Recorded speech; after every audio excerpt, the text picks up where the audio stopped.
Ավելի շուտ ուղղված է այդ միասնության դեմ, ինչպես ի սկզբանե եղավ նախկիններ, նորեր,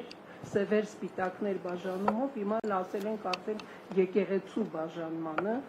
եւ մի ուրիշ հարցի ցանկանայի նաեւ ուշադրություն դարձնել, այստեղ Գերեշնոր Սրբազանը ճիշտ կերպով մատնանշեց այն բոլոր 6 ուղղությունները, Արշակ Սրբազանի մասին է խոսքը, որում ճակերտների մեջ ասենք մեղադրվում է եկեղեցին, բայց վերջերս ես մի առավել վտանգավոր թեզ լսեցի իշխանության կողմնակիցների կողմից, այսպես ասենք, որ դա եւ նաեւ վարչապետների հերթական գրառումներից մեկում նշել, որ դա անվտանգության խնդիր է եւ բերում էին որպես անվտանգային խնդիր նաեւ վերջերս, որ տարբեր թեմերում, այսպես ասած, տեղադրված են գործակալներ, որոնք հենց այդ պետություններում են խնդիրներ առաջացնում եւ ինչու՞ չէ սա ազգային անվտանգության խնդիր է։ Ես կարծում եմ, որ մենք սրա կողքով անցնել չենք կարող եւ եթե ինչ որ հարցերի պատասխանում ենք, ապա պետք է այդ հարցը նույնպես պատասխանը գտնի, որպեսզի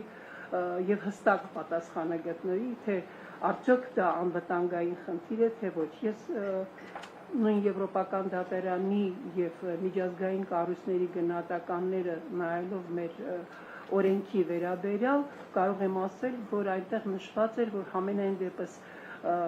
խղճի մտքի կրոնի ազատության սահմանափակման հիմքում չի կարող դրվել պետական անվտանգությունը, կարող է դրվել հասարակության անվտանգություն, բայց ոչ երբեք պետական անվտանգություն, այսպես իրավաչափ նպատակը եւ այս առումով միգուցե այո որոշակի խնդիր ունենք նշելու, որ դա որևէ ձևով չի կարող առնչվել պետական անվտանգությանը։ Պարզեցված ասել, թե արդյոք եկեղեցու այս կամ այն դրույթի խախտումն է, որը հանգեցրել է Արցախի հանձնման եւ այլն, կարծում եմ դա դեռևս բավարար չի։ Մենք պետք է կարողանանք նաեւ այդ միասնությունը ապահովելու կոչը անել եւ նաեւ հստակ ցույց տալ, որ որևէ անվտանգային խնդիր այստեղ առկա չէ։ Դերևս այսքանը եւ ես այդ որոշակի ուրեմն առաջարկություններ կունենայի հայտարարության կապակցությամբ, մասնավորապես պարոն Ղազիմյանի այն մտքի հետ կապված, որ միջազգային մարմիններին դիմելով, գիտեք, այս սպառնալիքը կարծեք թե այլևս մեր պատկան մարմիններին չի անհանգստացնում, որտեղ նրանք կարողանում են անհրաժեշտ լոբինգ կատարել նաեւ այդ միջազգային կառույցներում, թմկահարելով իրենց խաղաղասիրական թեզերը։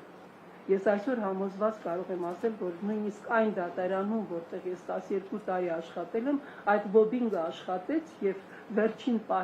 Սահմանադրական դատարանի դատավորների դիմում պարզապես համարվեց անընդունելի, հակասելով նույն Եվրոպական դատարանի ամբողջ նախադեպային իրավունքին։ Այսքանը շնորհակալ։ Շնորհակալություն։ Ուրիշ առաջարկներ կար հայտարարության տեքստի հետ կապված։